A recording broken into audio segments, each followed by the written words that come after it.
Once upon a time, there is a forest no different than any other forest you may have stumbled across. Of course, it has many tall trees, thick berry bushes, and wonderful spots for picnics. But this particular forest, the 100-acre wood to be exact, belongs to a very special boy named Christopher Robin. And in this wood live Christopher Robin's very special friends. But the most special of all is a bear named Winnie-the-Pooh.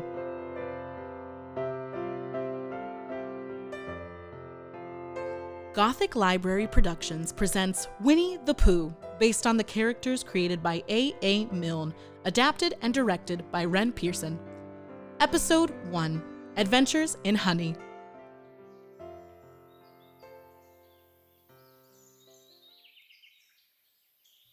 Winnie-the-Pooh, or Pooh for short, lived in a tree under the name of Mr. Sanders, which is to say he had the name above his door in gold letters and he lived under it. One day, while he was sitting just outside his door, listening to the birds singing, another noise twitched his ear.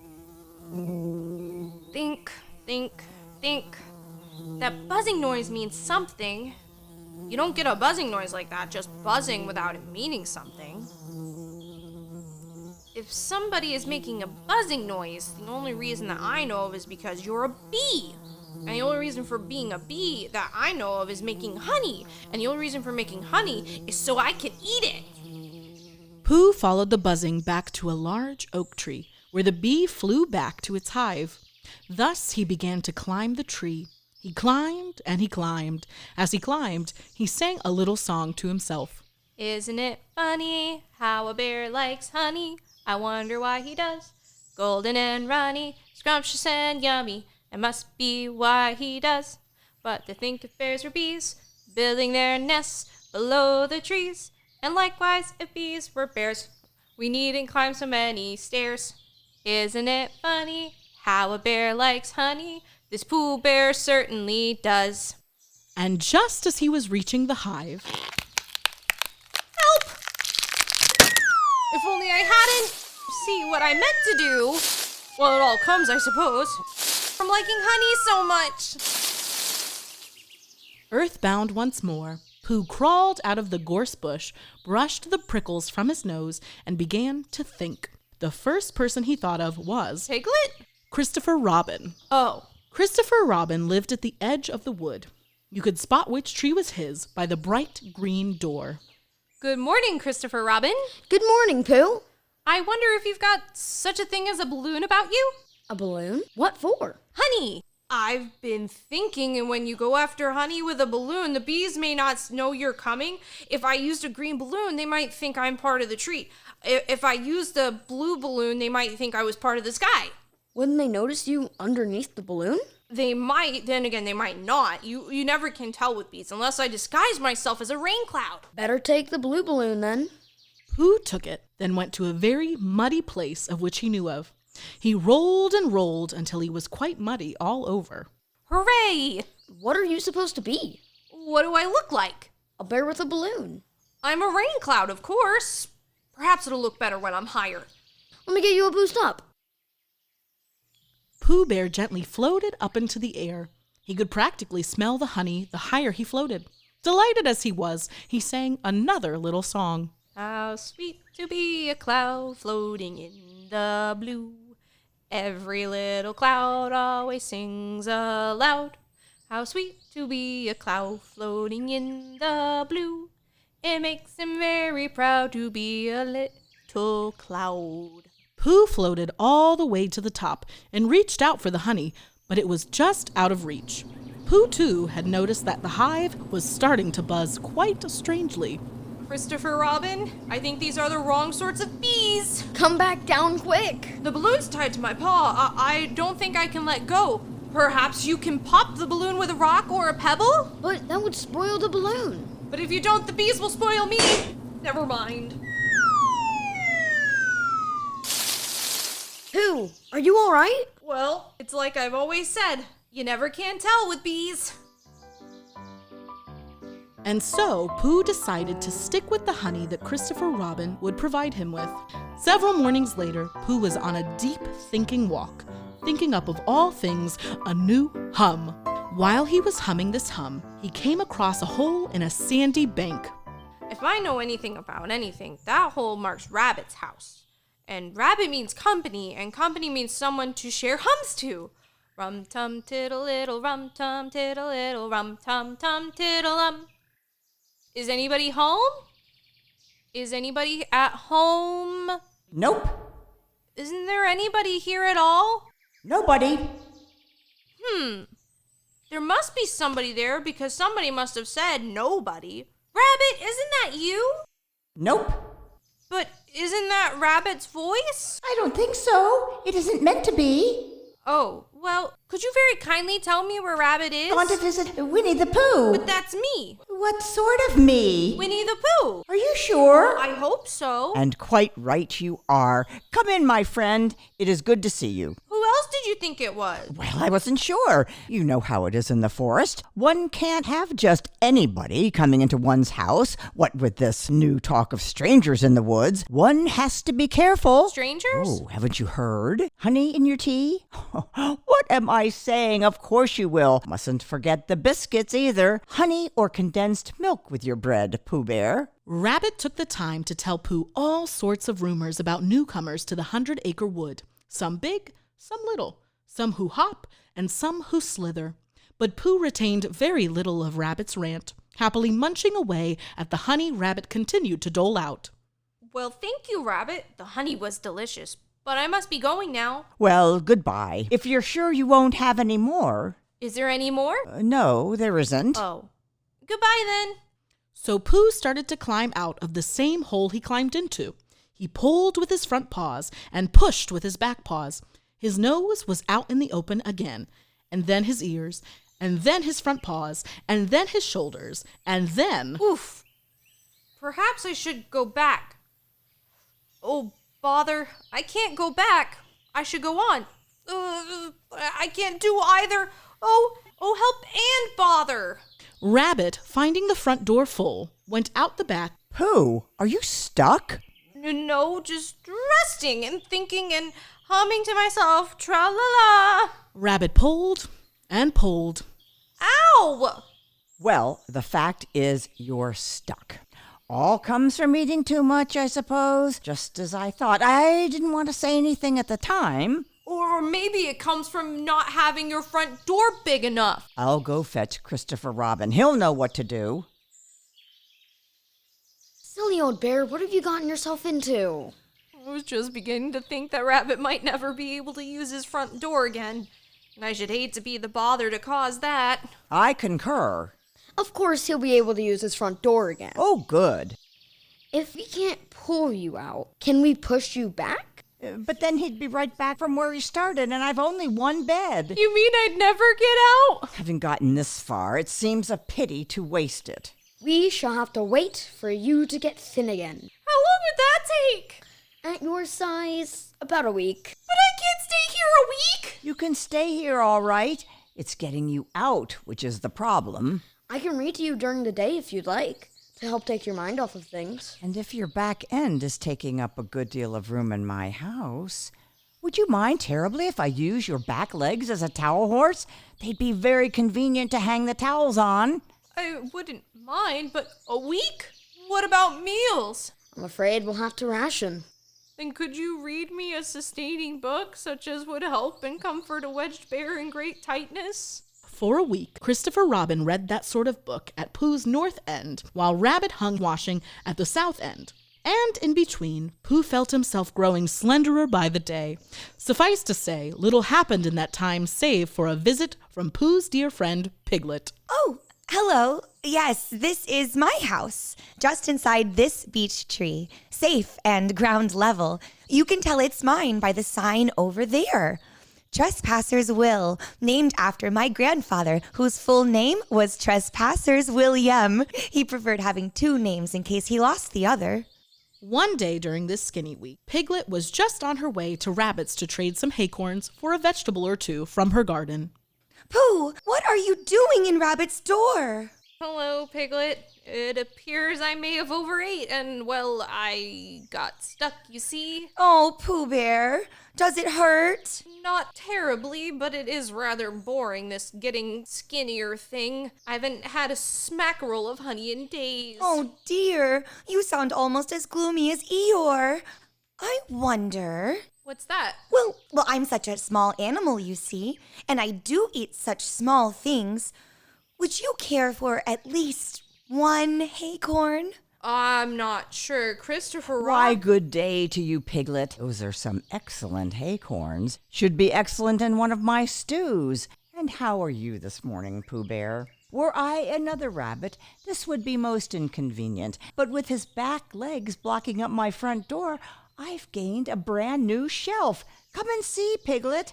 A fine plank of wood set across his back legs. Have you ever seen finer ingenuity? Why, any collector of knickknacks and trinkets would be proud to have such a useful shelf to put things on.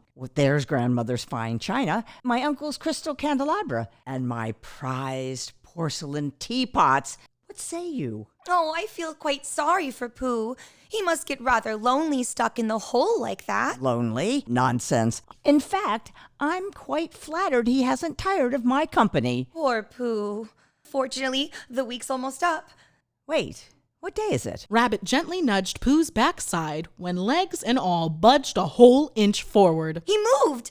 Today's the day! Quick, Rabbit! We need everyone's help to pull him out. Wait, what if it's a fluke? What if he gets all scratched up? What about my shelf? Piglet rushed to Christopher Robin, who then rushed to all the little critters who called the 100-acre wood home to Rabbit's front door. Everyone behind me.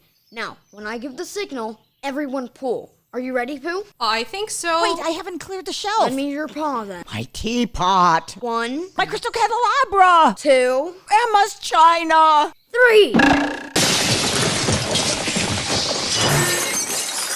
You did it, Pooh. I did! Now let's all agree to not do it again. Agree? It's like I always say, you never can tell with bears.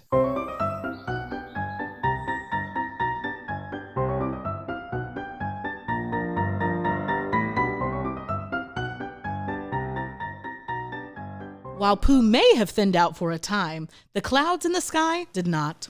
They grew larger and darker until one night it rained, and it rained, and it rained. It even rained long into the morning, the water reaching up to the window of Piglet's house. Oh dear, it's all rather anxious when you're a very small animal entirely surrounded by water. Christopher Robin or Pooh could escape by climbing trees. Oh, Rabbit could escape by burrowing. And yet all I can do when surrounded by water, well, I can't do anything.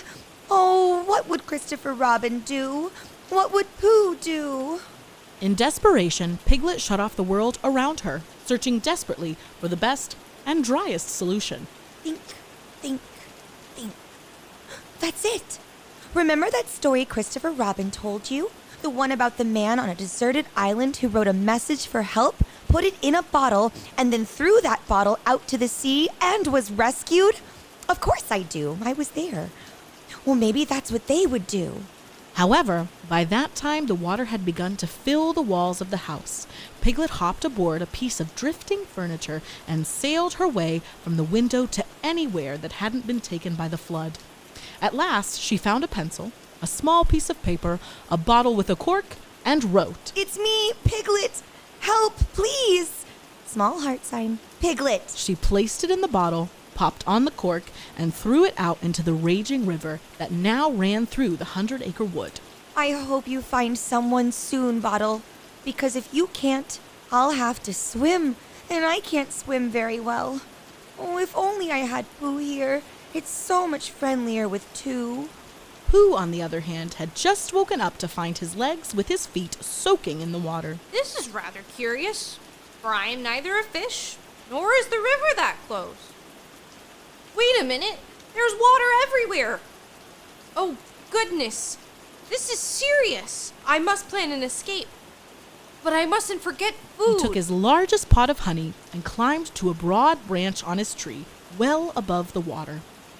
This is a fine pot, and an even finer branch. But suppose it would take some time for the rain to stop. Better grab some more just to be safe. Pooh descended, retrieving his second largest pot. Suppose it would take a very long time for the rain to stop. Safety first. Within minutes, there was Pooh sitting on his branch, dangling his legs beside 10 pots of honey. Rum-tum-tiddle-iddle, rum-tum-tiddle-iddle. Is that a fish? Funny looking fish to be floating like that in the water. Most fish I know swim below and through it, not bob up and down.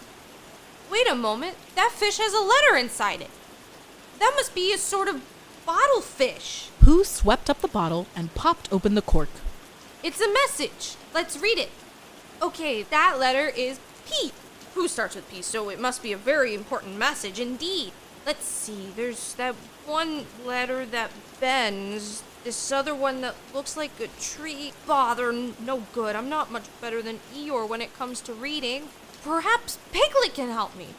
Won't do much good to walk, though. Think. This bottle could float, then so should a jar. And if the jar is big enough, I can sit on it and float my way to Piglet.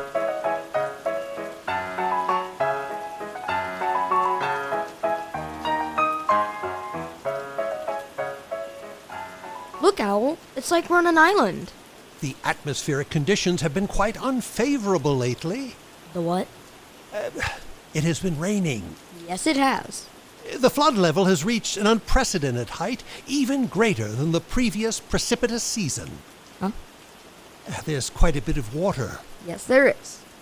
However, these prospects are becoming most unfavorable. Why, at any moment... Have you seen Pooh? No, but as I was saying, at any moment... This may be too high for Piglet. We should check in on Pooh and Piglet. No need, Christopher Robin. Pooh, how did you get here? On my boat. You see, the flood brought me a very important message in this bottle. My brains are too little for reading, you see, so I was hoping Piglet could help.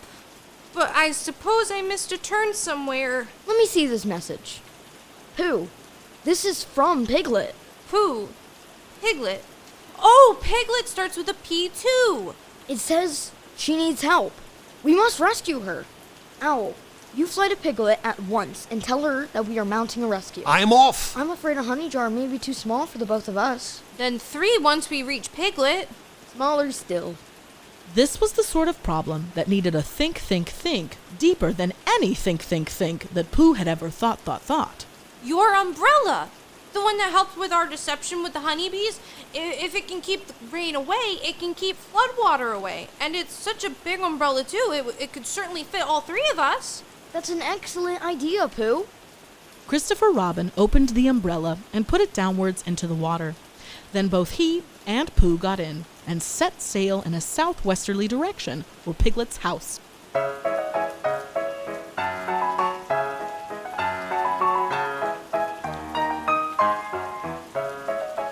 Hoot hoot, Piglet!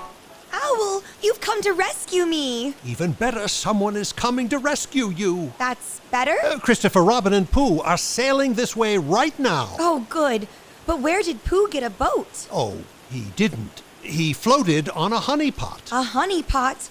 That's rather small, isn't it? Quite. How would Christopher Robin and Pooh fit on such a small craft? Haven't the foggiest. Then how are they getting here? Couldn't say. So you've flown all this way to tell me that a rescue is coming, but not how or when. No risk is too great for the safety of my fellow woodland dwellers. Oh, dear. But in the interim of rising waters, I've prepared several anecdotes that you will certainly find amusing. Oh, dearie dear. There's one in particular which elicits fondness at tea parties. It involves my great-aunt Clara on my mother's side. She was a peculiar old bird who would migrate from Wales to Edinburgh during the winters and collected doilies that she was convinced were stained with the resemblances of past prime ministers. But not having a useful container to contain them, she'd lose them just as quickly as she'd acquire them. That's not the story itself, but it does provide some context. In her wilder days, she was due to lay several eggs. There was one occurrence in which the egg was a seagull egg and not an owl's egg, which sparked a great whirlwind of conversation regarding her character. Of course, rumors began to spread regarding that time she spent with that pussycat in the beautiful pea-green boat. Piglet! Oh, Pooh! Christopher Robin, you've come to rescue me. Of course they did. Didn't I tell you? Can you hop down into the umbrella, Piglet? I don't know. It seems fairly high. You know, funny enough, this situation reminds me of an episode from my youth in which my uncle... Piglet, you did it! Take my hand. There you are. Oh, thank you so much, the both of you. It was all Pooh's idea. Was it? I've such a little brain I can hardly recall. I wouldn't doubt it for a second. When the rain had cleared and the sun shone once again, the denizens of the 100-acre wood threw a great big party for a very special bear. Of course, there were cakes, plenty of honey to go around, but above all, a very special gift. What is it, Pooh? I'm not sure, but I'm quite fond of it. It's a pencil case. Go on, open it up. Look, Piglet, they're all different colors, too. What about the letters at the top? Let's see. Some of them are marked B. B is for bear. And these are marked HB. Helping bear. And these are BB. Brave bear. There's also a pencil sharpener in there, in case they get dull. And this is an eraser. It helps rub out any mistakes you make while writing. But Christopher Robin, I'm afraid I'm not very good at writing or reading. That's why, whenever I know or learn anything new in reading or writing, I'll come teach it to you.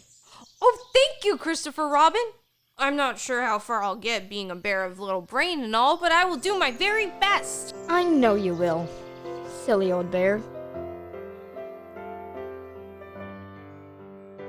Winnie-the-Pooh is adapted and directed by Pearson, featuring Morgan Cox as Pooh, Carter Meyers as Christopher Robin, Lynne Doyle as Rabbit, Tahlia Chinault as Piglet, Tom Aposporos as Owl, and I have been your narrator, Sarah Haun. A very special thanks to the Boys and Girls Club of Sarasota and DeSoto counties.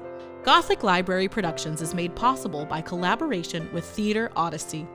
From all of us here at Gothic Library Productions and the 100-Acre Wood, thank you for listening.